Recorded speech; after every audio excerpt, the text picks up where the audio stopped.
अस्सलाम वालेकुम स्टूडेंट्स। आज हम बात करते हैं एसोफेगस की। ओरल कैविटी के बाद फिर ये नीचे बोलस आता है एसोफेगस में। और एसोफेगस कहाँ होता है? ये सेंटर ऑफ द चेस्ट में पाया जाता है और उस जगह को मीडियास्टिनम कहते हैं, डायफ्राम की तरफ। और ये ट्रेकिया के सामने और वर्टिब्रल कॉलम के फ्रंट में, और ये 25 सेंटीमीटर लॉन्ग होता है। फिर एसोफेगस के स्ट्रक्चर की बात करें तो इसमें अपर एसोफेजियल स्फिंक्टर है और ये रिंग शेप एक मसल होता है और अपर एसोफेगस की ओपनिंग को कहा में पाया जाता है। इसका फंक्शन है कि फूड और लिक्विड जो आ रहा होता है, तो जब इसको सिग्नल मिलता है तो ये अपर स्फिंक्टर रिलैक्स होगा, ओपन होके फिर फूड एसोफेगस में इंटर होता है। लेकिन जब कोई खाना लिक्विड नहीं आता तो ये क्लोज रहता है अपर स्फिंक्टर। एसोफेगस डायफ्राम से पास होते हुए फिर नीचे स्टोमक के साथ कनेक्ट हो जाता है और पेरिस्टालसिस की वजह से फूड डाउनवर्ड और नीचे लोअर एसोफेगस पे आके मिल जाता है। अब ये जो लोअर एसोफेगस है, यहाँ भी रिंग शेप मसल्स होती हैं। ये भी फूड और लिक्विड जो आता है सेंस कर सकता है, फिर ये रिलैक्स होता है और ये पास थ्रू करता है फूड को स्टोमक में। और जब फूड लिक्विड नहीं आता ये भी क्लोज रहता है ताकि जो स्टोमक और डाइजेस्टिव जूसेस हैं स्टोमक में वो एसोफेगस में ना आए। सिर्फ ये एक पैसेज है फूड के आने का और इसका डाइजेशन में कोई रोल नहीं है। अब अगर हम बात करें एसोफेगस के बाद स्टोमक आता है। स्टोमक के 4 डिवीजन्स हैं, कार्डिया, फंडस, बॉडी और पाइलोरस। कार्डिया यानी एसोफेगस और स्टोमक के मिलने वाली जगह को कहते हैं, जहाँ पे एसोफेगस स्टोमक के साथ कनेक्ट होता है। इस सुपीरियर ओपनिंग को हम कहते हैं कार्डिया। फंडस, यहाँ पे एक राउंड गैस फिल्ड एरिया है जो कि लेफ्ट ऑफ द कार्डिया की तरफ होता है, इसको हम कहते हैं जी फंडस। और बॉडी एक लार्ज सेंट्रल पोर्शन है जो फंडस के नीचे होता है। जबकि पाइलोरिस हमारे पास वो एरिया है जो कनेक्ट करता है स्टोमक को ड्यूडेनम के साथ। के 3 रीजन हैं, pyloric antrum, pyloric canal, pyloric sphincter. Pyloric antrum lower और डिस्टल पोर्शन है, ड्यूडेनम के अबव होता है और ये काइम को ड्यूडेनम के अंदर पैसेजवे में हेल्प करता है और इसको पाइलोरिक स्फिंक्टर भी कहते हैं।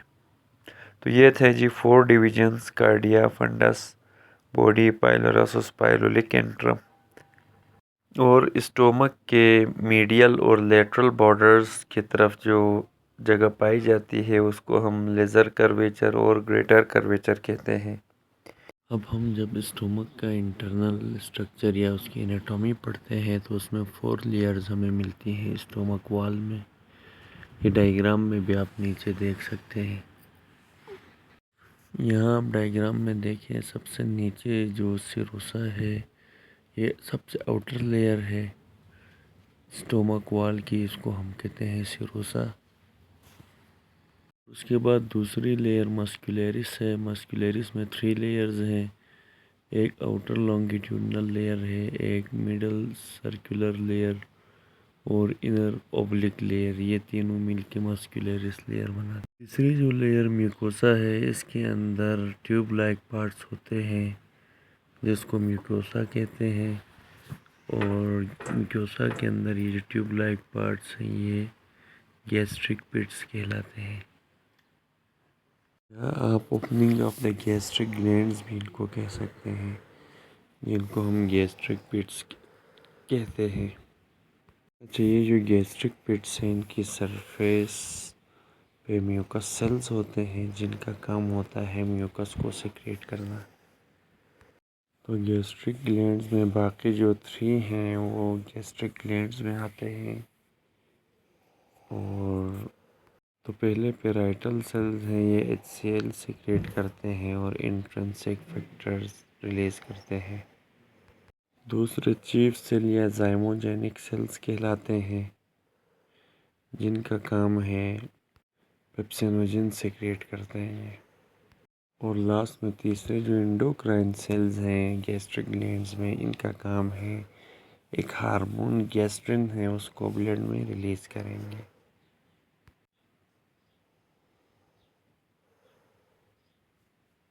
अब हम फंक्शंस की बात करें तो ये केमिकल मैकेनिकल डाइजेशन इनका काम है। मैकेनिकल डाइजेशन में एक तो देखें जो स्टोमक की वॉल्स होती हैं वो चीज़ों को मिक्स करती हैं जिसकी वजह से डाइजेशन होती है। तो ये मसल्स वॉल्स का काम है स्टोमक। इसमें स्मूथ मसल्स कंट्रैक्शन करती हैं और मिक्सिंग वेव्स कहते हैं उनको। और एलिमेंट्री कैनाल और स्टोमक में 3 लेयर ऑफ मसल सेल्स हैं और ये जो चर्निंग एक्शन है या मिक्सिंग वेव्स मिक्स करती हैं बोलस फूड को गैस्ट्रिक जूस के साथ। और फिर यहाँ जो मिक्सिंग की वजह से एक थिक लिक्विड बन जाता है उसको काइम कहते हैं। फिर अब अगर हम बात करें केमिकल डाइजेशन की तो स्टोमक में HCl, म्यूकस, गैस्ट्रिन और इंट्रिंसिक फैक्टर और पेप्सिनोजन ये 4 सिक्रीशंस निकलती हैं। म्यूकस सेल अल्कलाइन होता है और thick layer of mucus lubricate करती है स्टोमक वॉल को ताकि ये डैमेजिंग जो इफ़ेक्ट्स होते हैं एसिडिक काइम और पेप्सिन के उससे बचाए। पहला काम म्यूकस का है। फिर जो पेराइटल सेल्स थे जहाँ पे इंट्रिंसिक फैक्टर रिलीज होता था और कंसनट्रेटेड HCl और इंट्रिंसिक फैक्टर ग्लाइकोप्रोटीन है जो बाइंड करता है B12 विटामिन के साथ और ये इलियम में क्या होता है एब्जॉर्ब हो जाता है। तो ये दूसरे पेराइटल सेल्स का काम है। तीसरा HCl pH को लो करता है और 1 से 3 रखता है और यूजुअली क्लोज रखता है ये pH को 2 के। जबकि HCl सिक्रेट होता है स्टोमक में, डाइजेस्टिव इफेक्ट होता है इसका।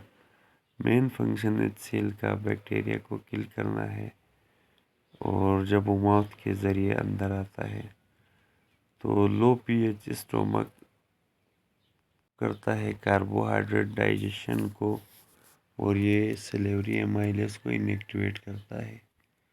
लो pH डीनेचर करता है बहुत सारे प्रोटीन को जो कि इंटरनल पेप्टाइड बाउंड्स के ज़रिए आते हैं ताकि यहाँ पेप्सिन अपना काम कर सके, इसलिए इसको pH लो करते हैं। फिर चीफ सेल्स ये इन एक्टिव पेप्सिनोजन सिक्रेट करते हैं गैस्ट्रिक ग्लैंड से और पेप्सिनोजन पैक्ड होता है जाइमोजन में, रिलीज होता है एक्सोसाइटोसिस के ज़रिए। पेप्सिनोजन फिर एंटर होता है ल्यूमेन ऑफ द स्टोमक में और फिर ये पेप्सिन और कन्वर्ट होता है पेप्सिन में और HCl इसको कन्वर्ट करता है और पेप्सिन मॉलिक्यूल बनते हैं और पेप्सिन का ऑप्टिमम pH 2 होता है।